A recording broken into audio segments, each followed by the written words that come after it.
বরিশধরা মাঝে শান্তির বাড়ি, বরিশধরা মাঝে শান্তির বাড়ি। শুষ্ক হৃদয় লয়ে আছে দাঁড়াইয়ে, শুষ্ক হৃদয় লয়ে আছে দাঁড়াইয়ে। ঊর্ধ্বমুখে নরনারী, বরিশধরা মাঝে শান্তির বাড়ি। নমস্কার বন্ধুরা, গল্পে কথায় বন্ধি গল্প পাঠের এই চ্যানেলে তোমাদের আবারও স্বাগত। আজকে আমি তোমাদের যে গল্পটি পাঠ করে শোনাবো সেটি আমার অষ্টম শ্রেণীর পাঠ্যপুস্তকে ছিল। ক্লাসে দিদিমণিরা আমাকে যখন এই গল্পটি পড়ে শোনাতে বলতেন, আমি পড়া শুরু করলেও কোনোদিন শেষ করতে পারতাম না। তার আগেই হু হু করে কেঁদে ফেলতাম। আজ এতদিন পরেও গল্পটি পাঠ করতে গিয়ে দেখলাম আমার সেই অনুভূতির এতটুকু পরিবর্তন হয়নি। বহুবারের প্রচেষ্টায় আমি অবশেষে তোমাদের জন্য গল্পটি পাঠ করে উঠতে পেরেছি। এটি আমার অত্যন্ত প্রিয় লেখক শরৎচন্দ্র চট্টোপাধ্যায়ের লেখা একটি ছোট গল্প, মহেশ।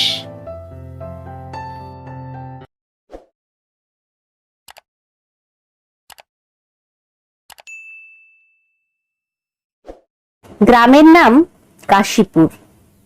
গ্রাম ছোট, জমিদার আরো ছোট, তবু দাপটে তার প্রজারা টু শব্দটি করিতে পারে না, এমনই প্রতাপ। ছোট ছেলের জন্মতিথি পূজা। পূজা সারিয়া তর্করত্ন দ্বীপ্রহর বেলায় বাটি ফিরিতেছিলেন। বৈশাখ শেষ হইয়া আসে, কিন্তু মেঘের ছায়াটুকু কোথাও নাই। অনাবৃষ্টির আকাশ হইতে যেন আগুন ঝরিয়া পড়িতেছে। সম্মুখের দিগন্ত জোড়া মাঠখানা জ্বলিয়া পুড়িয়া ফুটি ফাটা হইয়া আছে, আর সেই লক্ষ্য ফাটল দিয়া ধরিত্রীর বুকের রক্ত নিরন্তর ধোঁয়া হইয়া উড়িয়া যাইতেছে। অগ্নিশিখার মতো তাহাদের সর্পিল ঊর্ধ্বগতির দিকে চাহিয়া থাকিলে মাথা ঝিমঝিম করে, যেন নেশা লাগে। ইহারি সীমানায় পথের ধারে গফুর জোলার বাড়ি।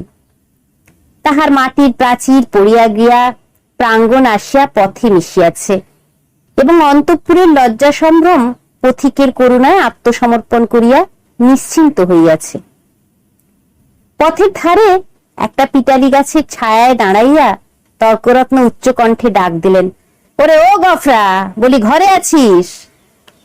তাহার বছর দশেকের মেয়ে দুয়ারে দাঁড়াইয়া সাড়া দিল, কেন বাবাকে? বাবার যে জ্বর। জ্বর? ডেকে দে হারামজাদাকে, পাষণ্ড মেচ্ছ। হাঁক ডাকে গফুর মিয়া ঘর হইতে বাহির হইয়া জ্বরে কাঁপিতে কাঁপিতে কাছে আসিয়া দাঁড়াইল। ভাঙা প্রাচীরের গা ঘেঁষিয়া একটা পুরাতন বাবলা গাছ, তাহার ডালে বাঁধা একটা ষাঁড়। তর্করত্ন দেখাইয়া কহিলেন, ওটা হচ্ছে কি শুনি? এ হিঁদুর গাঁ, ব্রাহ্মণ জমিদার, সে খেয়াল আছে? তার মুখখানা রাগে ও রৌদ্রের ঝাঁঝে রক্তবর্ণ, সুতরাং সে মুখ দিয়া তপ্ত খরবাক্যই বাহির হইবে। কিন্তু হেতুটা বুঝিতে না পারিয়া গফুর শুধু চাহিয়া রহিল। তর্করত্ন বললেন, সকালে যাবার সময় দেখে গেছি বাঁধা, দুপুরে ফেরবার পথে দেখছি তেমনি ঠায় বাঁধা। গোহত্যা হলে যে কর্তা তোকে জ্যান্ত কবর দেবে, সে যে সে বামুন নয়। কি করব বাবা ঠাকুর, বড় লাচারে পড়ে গেছি। কদিন থেকে গায়ে জ্বর, দড়ি ধরে যে দুখুটো খাইয়ে আনবো তা মাথা ঘুরে পড়ে যায়। তবে ছেড়ে দে না, আপনি চড়াই করে আসুক। কোথায় ছাড়বো বাবা ঠাকুর? লোকের ধান এখনো সব ঝাড়া হয়নি, খামারে পড়ে। খড় এখনো গাদি দেয়া হয়নি, মাঠের আলগুলো সব জ্বলে গেল। কোথাও এক মুঠো ঘাস নেই। কার ধানে মুখ দেবে কার গাদা ফিরে খাবে, কেমনে ছাড়ি বাবা ঠাকুর? তর্করত্ন একটু নরম হইয়া কহিলেন, না ছাড়িস তো ঠান্ডায় কোথাও বেঁধে দিয়ে দুয়াটি বিচুলি ফেলে দে না, ততক্ষণ চিবোক। তোর মেয়ে ভাত রাঁধুনি, ফ্যানে জলে দে না এক গামলা, খাক। গফুর জবাব দিল না। নিরুপায়ের মতো তর্করত্নের মুখের পানে চাহিয়া তাহার নিজের মুখ দিয়া শুধু একটা দীর্ঘ নিঃশ্বাস বাহির হইয়া আসিল। তর্করত্ন বলিলেন, তাও নেই বুঝি? কি করলি খড়? ভাগে এবার যা পেলি সমস্ত বেচে পেটায় নাম। গরুটার জন্য এক আঁটিও ফেলে রাখতে নেই, বেটা কষাই। এই নিষ্ঠুর অভিযোগে গফুরের যেন বাকরোধ হইয়া গেল। ক্ষণেক পরে ধীরে ধীরে কহিল, কাহনখানে খড় এবার ভাগে পেয়েছিলাম, কিন্তু গেল সনে বকেয়া বলে কর্তামশাই সব ধরে রাখলেন। কেঁদে কেটে হাতে পায়ে পড়ে বললাম, বাবু মশাই, হাকিম তুমি, তোমার রাজত্ব ছেড়ে আর পালাই কোথায়? আমাকে 15 বিচুলি না হয় দাও। চালে খড় নেই, একখানি ঘর, বাপ বেটিতে থাকি, তাও না হয় তাল পাতার গোঁজা দিয়ে এ বর্ষাটা কাটিয়ে দেব, কিন্তু না খেতে পেয়ে আমার মহেশ মরে যাবে। তর্করত্ন হাসিয়া কহিলেন, ইস, সাদ করে আবার নাম রাখা হয়েছে মহেশ, হেসে বাঁচি নে। কিন্তু এ বিদ্রুপ গফুরের কানে গেল না। সে বলিতে লাগিল, কিন্তু হাকিমের দয়া হলো না। মাস দুয়েক খোরাকের মতো ধান দুটি আমাদের দিলেন, কিন্তু বেবা খড় সরকারের গাদা হয়ে গেল। ও আমার কুটোটি পেলে না। বলিতে বলিতে কণ্ঠস্বর তাহার অশ্রুভারে ভারী হইয়া উঠিল। কিন্তু তর্করত্নের তাহাতে করুণার উদয় হইল না। কহিলেন, আচ্ছা মানুষ তো তুই, খেয়ে রেখেছিস, দিবি নে? জমিদার কি তোকে ঘর থেকে খাওয়াবে নাকি? তোরা রাম রাজত্বে বাস করিস, ছোট লক্ষ্মী না, তাই তার নিন্দে করে মরিস। গফুর লজ্জিত হইয়া বলিল, নিন্দে করব কেন বাবা ঠাকুর? নিন্দে তার আমরা করিনে, কিন্তু কোথা থেকে দিই বলতো? বিঘে চারেক জমি ভাগে করি, কিন্তু উপরি উপরি 200 অজন্মা। মাঠের ধান মাঠে শুকিয়ে গেল, বাপ বেটিতে দুবেলা দুটো পেট ভরে খেতে পর্যন্ত পাইনে। ঘরের পানে চেয়ে দেখো, বৃষ্টি বাদলে মেয়েটাকে নিয়ে কোণে বসে রাত কাটাই, পা ছড়িয়ে শোবার ঠাঁই মেলে না। মহেশকে একটিবার তাকিয়ে দেখো, পাঁজরা গোনা যাচ্ছে। দাও না ঠাকুর মশাই, কাহন 2 ধার, গরুটাকে 2 দিন পেট পুরে খেতে দি। বলিতে বলিতেই সে ধপ করিয়া ব্রাহ্মণের পায়ের কাছে বসিয়া পড়িল। তর্করত্ন তীরবৎ 2 পা পিছাইয়া গিয়া কহিলেন, আমর ছুঁয়ে ফেলবি নাকি? না বাবা ঠাকুর, ছোবো কেন? ছোবো না, কিন্তু দাও এবার আমাকে কাহন 2 খড়। তোমার 4-4টে গাদা সেদিন দেখে এসেছি, এ কটি দিলে তুমি টেরও পাবে না। আমরা না খেয়ে মরি, খেতি নেই, কিন্তু ও আমার অবলা জীব, কথা বলতে পারে না, শুধু চেয়ে থাকে আর চোখ দিয়ে জল পড়ে। তর্করত্ন কহিল, ধার নিবি, শুধবি কি করে শুনি? গফুর আশান্বিত হইয়া ব্যগ্রস্বরে বলিয়া উঠিল, যেমন করে পারি শুধবো বাবা ঠাকুর, তোমাকে ফাঁকি দেব না। তর্করত্ন মুখে এক প্রকার শব্দ করিয়া গফুরের ব্যাকুল কণ্ঠের অনুকরণ করিয়া কহিলেন, ফাঁকি দিব না, যেমন করে পারি শুধবো। রসিক নাগর, যা যা সব পচ্ছাত, ঘরে যাই, বেলা বয়ে গেল। এই বলিয়া তিনি একটু মুচকিয়া হাসিয়া পা বাড়াইয়া সহসা সভয়ে পিছাইয়া গিয়া সক্রোধে বলিয়া উঠিলেন, আরে শিং নেড়ে আসে যে, ভূতবে নাকি? গফুর উঠিয়া দাঁড়াইল। ঠাকুরের হাতে ফলমূল ও ভিজা চালের পুটুলি ছিল, সেইটা দেখাইয়া কহিল, গন্ধ পেয়েছে, এক মুঠো খেতে চায়। খেতে চায় তা বটে, যেমন চাষা তা তেমনি বলদ, খড় জোটে না, চাল কলা খাওয়া চাই। নে নে, পথ থেকে সরিয়ে বাঁধ, যে শিং কোন দিন দেখছি কাকে খুন করবে। এই বলিয়া তর্করত্ন পাশ কাটাইয়া হন হন করিয়া চলিয়া গেলেন। গফুর সেই দিক হতে দৃষ্টি ফিরাইয়া ক্ষণকাল স্তব্ধ হইয়া মহেশের মুখের দিকে চাহিয়া রহিল। তাহার নিবিড় কালো চোখ দুটি বেদনা ও ক্ষুধায় ভরা। কহিল, তোকেও দিলে না এক মুঠো? ওদের অনেক আছে, তবু দেয় না। না দিগ্গে। তাহার গলা বুঝিয়া আসিল। তারপরে চোখ দিয়া টপ টপ করিয়া জল পড়িতে লাগিল। কাছে আসিয়া নীরবে ধীরে ধীরে তাহার গলায়, মাথায়, পিঠে হাত বুলাইয়া দিতে দিতে চুপি চুপি বলিতে লাগিল, মহেশ, তুই আমার ছেলে, তুই আমাদের 8 সন প্রতিপালন করে বুড়ো হয়েছিস। তোকে আমি পেট পুরে খেতে দিতে পারিনি, কিন্তু তুই তো জানিস তোকে আমি কত ভালোবাসি। মহেশ প্রত্যুত্তরে শুধু গলা বাড়াইয়া আরামে চোখ বুজিয়া রহিল। গফুর চোখের জল গরুটার পিঠের উপর রগড়াইয়া মুছিয়া ফেলিয়া তেমনি অস্ফুটে কহিতে লাগিল, জমিদার তোর মুখের খাবার কেড়ে নিলে।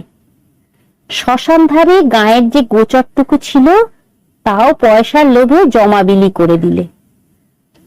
এই দুর্বচ্চরে তোকে কেমন করে বাঁচিয়ে রাখি বল?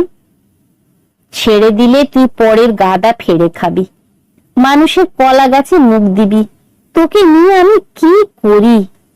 গায়ে আর তোর জোর নেই, দেশের কেউ তোকে চায় না।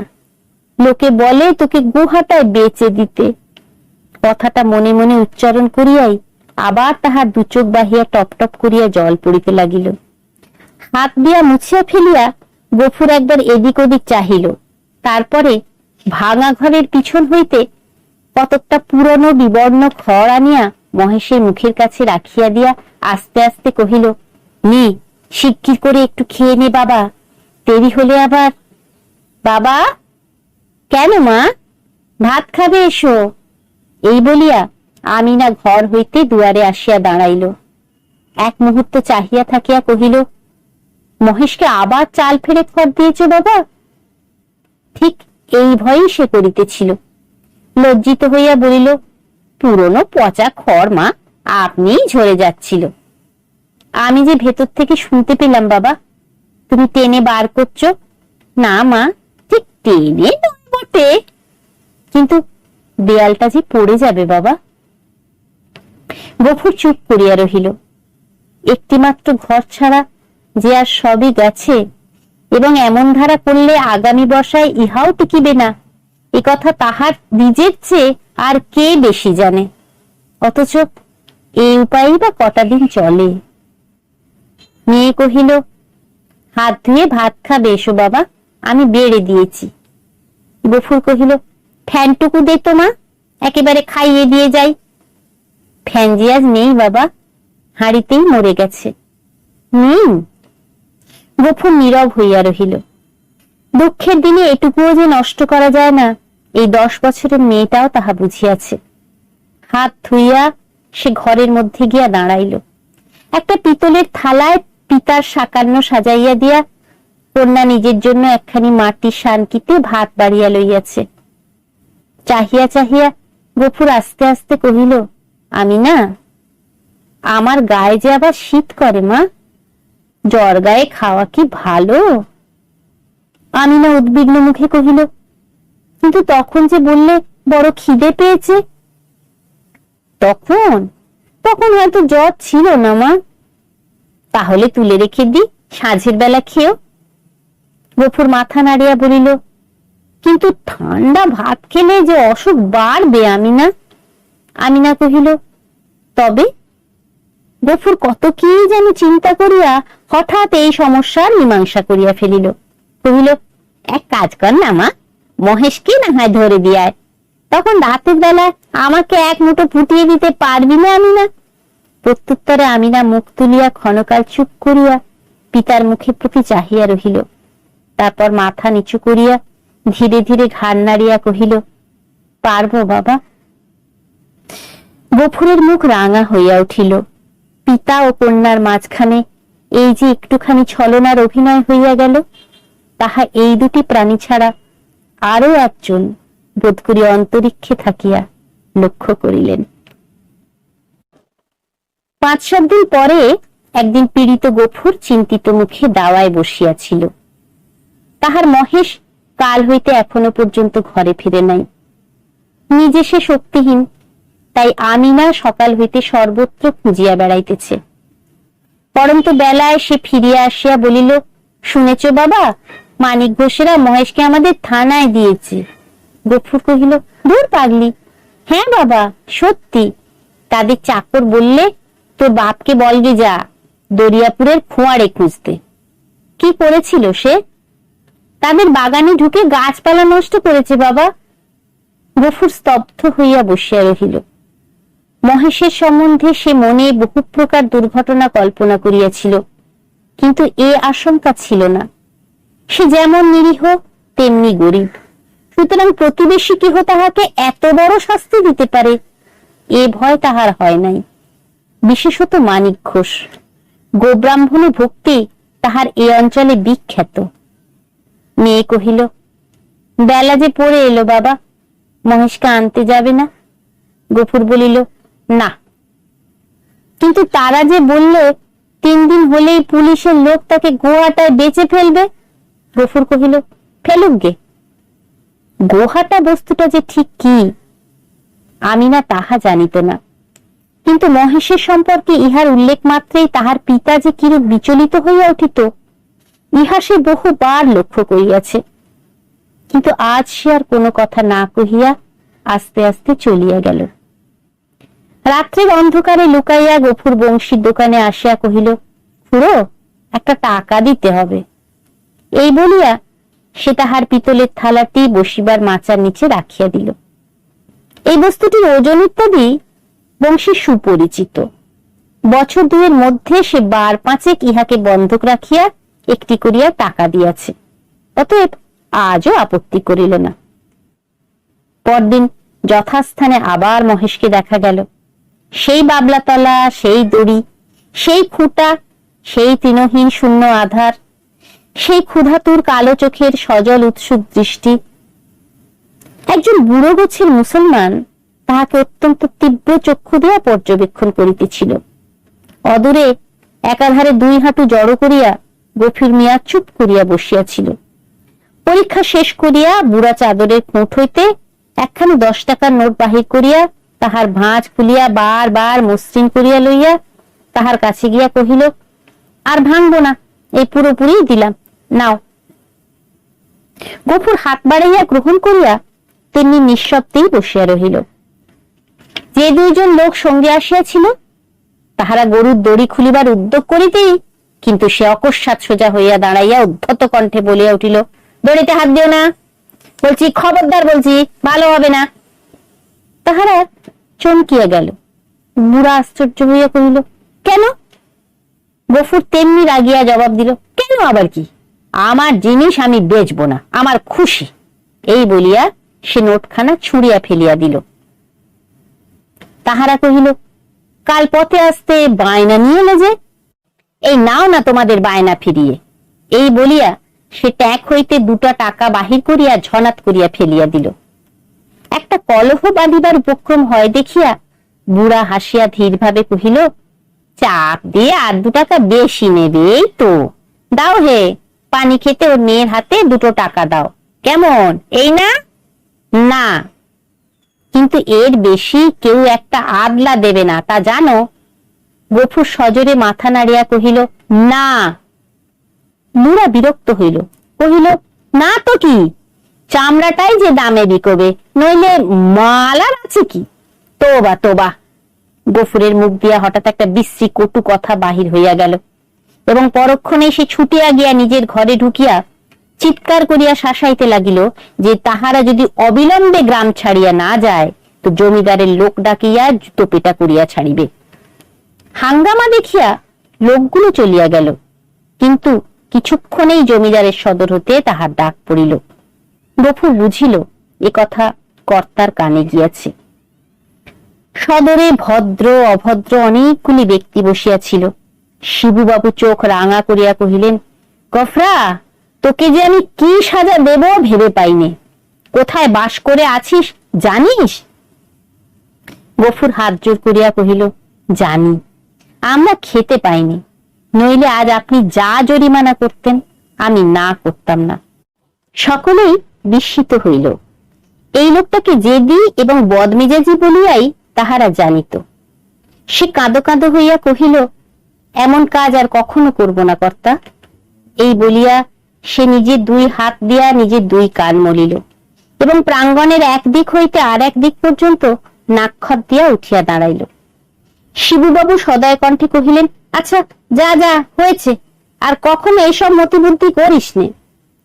বিবরণ শুনিয়া সকলেই কণ্টকিত হইয়া উঠিলেন এবং এ মহাপাতক যে শুধু কর্তার পুণ্য প্রভাবে ও শাসন ভয়েই নিবারিত হইয়াছে সেই বিষয়ে কারো সংশয় মাত্র রহিল না।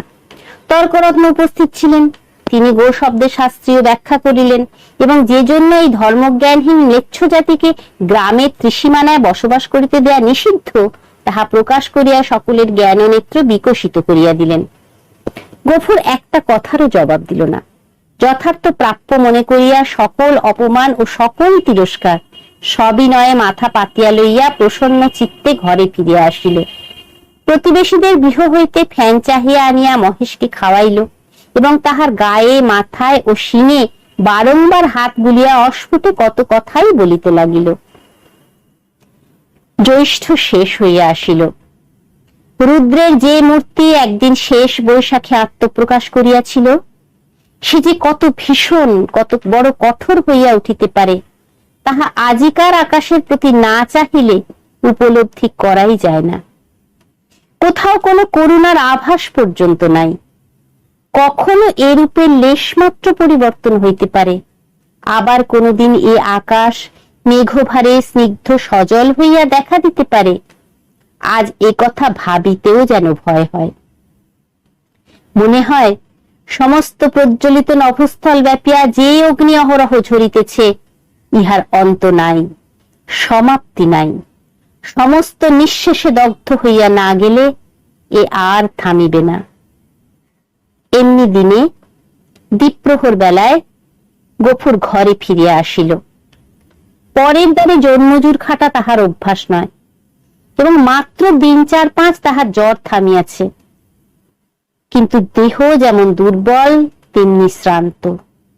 তবুও আজ সে কাজের সন্ধানে বাহির হইয়াছিল, কিন্তু এই প্রচন্ড রৌদ্র কেবল তাহার মাথার উপর দিয়া গিয়াছে, আর কোনো ফল হয় নাই। ক্ষুধায়, পিপাসায় ও ক্লান্তিতে সে প্রায় অন্ধকার দেখিতেছিল। প্রাঙ্গণে দাঁড়াইয়া ডাক দিল, আমিনা, ভাত হয়েছে রে। মেয়ে ঘর হইতে আস্তে আস্তে বাহির হইয়া নিরুত্তরে খুঁটি ধরিয়া দাঁড়াইল। জবাব না পাইয়া গফুর চেঁচাইয়া কহিল, হয়েছে ভাত? কি বললি? হয়নি কেন শুনি? চাল নেই বাবা। চাল নেই? সকালে আমাকে বলিসনি কেন? তোমাকে রাত্রিরে যে বলেছিলুম। গফুর মুখ ভেঙাইয়া তাহার কণ্ঠস্বর অনুকরণ করিয়া কহিল, রাত্রিরে যে বলেছিলুম? রাত্রিরে বললে কারো মনে থাকে? নিজের কর্কশ কণ্ঠে ক্রোধ তাহার দ্বিগুণ বাড়িয়া গেল। মুখ অধিকতর বিকৃত করিয়া বলিয়া উঠিল, চাল থাকবে কি করে? রোগা বাপ খাক আর না খাক, বুড়ো মেয়ে 4-5 করে ভাত গিলবি।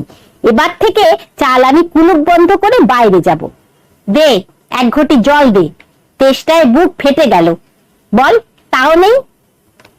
আমি না তেমনি অধমুখে দাঁড়াইয়া রহিল। কয়েক মুহূর্ত অপেক্ষা করিয়া গফুর যখন বুঝিল গৃহে তৃষ্ণার জল পর্যন্ত নাই, তখন সে আর আত্মসম্বরণ করিতে পারিল না। দ্রুত পদে গিয়া ঠাস করিয়া সশব্দে তাহার গালে এক চড় কষাইয়া দিয়া কহিল, মুখ পোড়া হারামজাদা মেয়ে, সারাদিন তুই করিস কি? এত লোকে মরে, তুই মরিস নে? মেয়ে কথাটি কহিল না। মাটির শূন্য কলসিটি তুলিয়া লইয়া সেই রৌদ্রের মাঝেই চোখ মুছিতে মুছিতে নিঃশব্দে বাহির হইয়া গেল। সে চোখের আড়াল হইতেই কিন্তু গফুরের বুকে শেল বিধিল। মা মরা এই মেয়েটিকে সে যে কি করিয়া মানুষ করিয়াছে সে কেবল সেই জানে।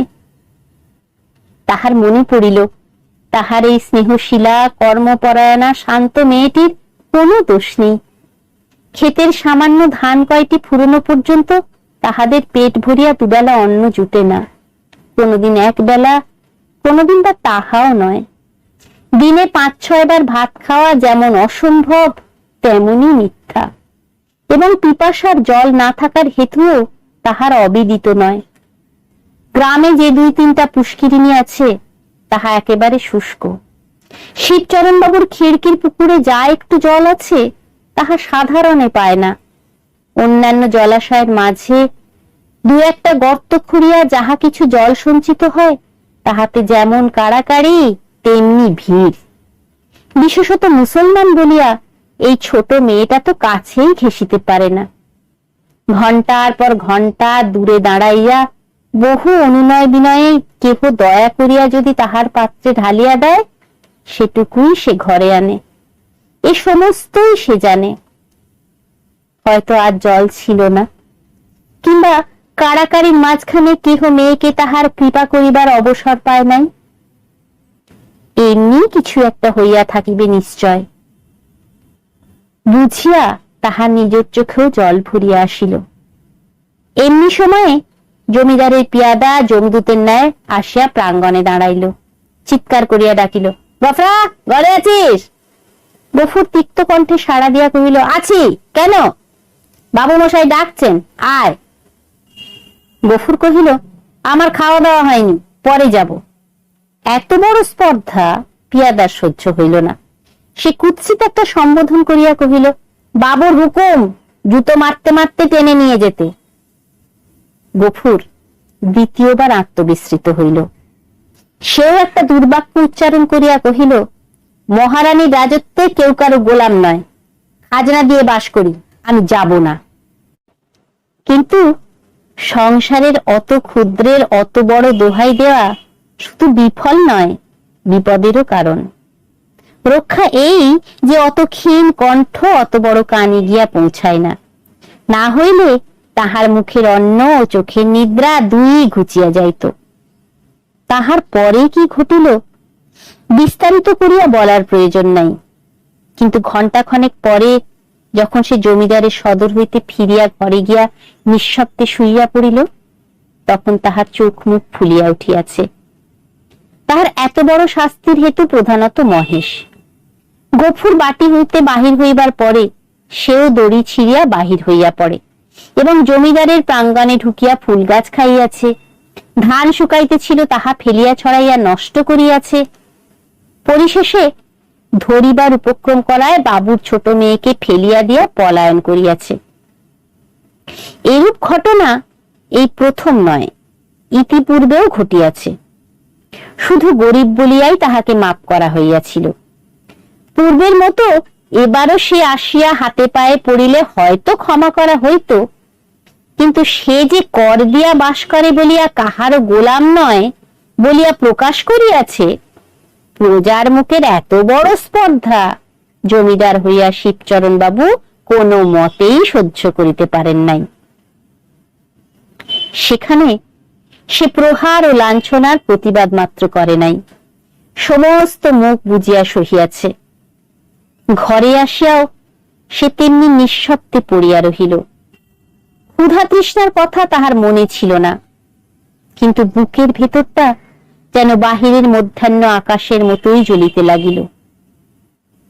এমন কতক্ষণ কাটিল তাহার হুঁশ ছিল না, কিন্তু প্রাঙ্গণ হইতে সহসা তাহার মেয়ের আত্মকণ্ঠ কানে যাইতেই সে সবেগে উঠিয়া দাঁড়াইল এবং ছুটিয়া বাহিরে আসিতে দেখিল আমিনা মাটিতে পড়িয়া এবং বিক্ষিপ্ত ভাঙা ঘট হইতে জল ঝরিয়া পড়িতেছে, আর মহেশ মাটিতে মুখ দিয়া সেই জল মরুভূমির মতো যেন শুষিয়া খাইতেছে।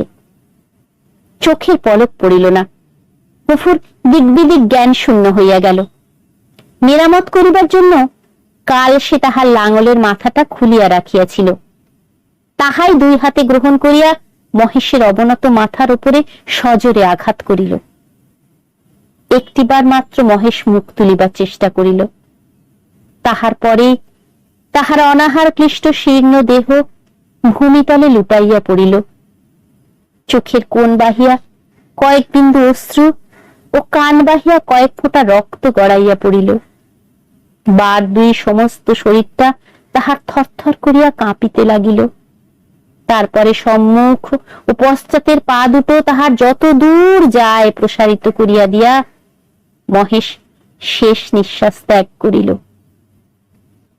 আমিনা কাঁদিয়া উঠিয়া কহিল, কি করলে বাবা, আমাদের মহেশ যে মরে গেল।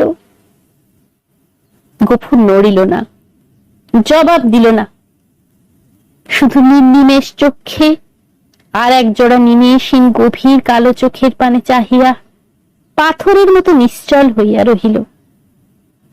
ঘণ্টা দুয়ের মধ্যে সংবাদ পাইয়া গ্রামান্তের মুচির দল আসিয়া জুটিল।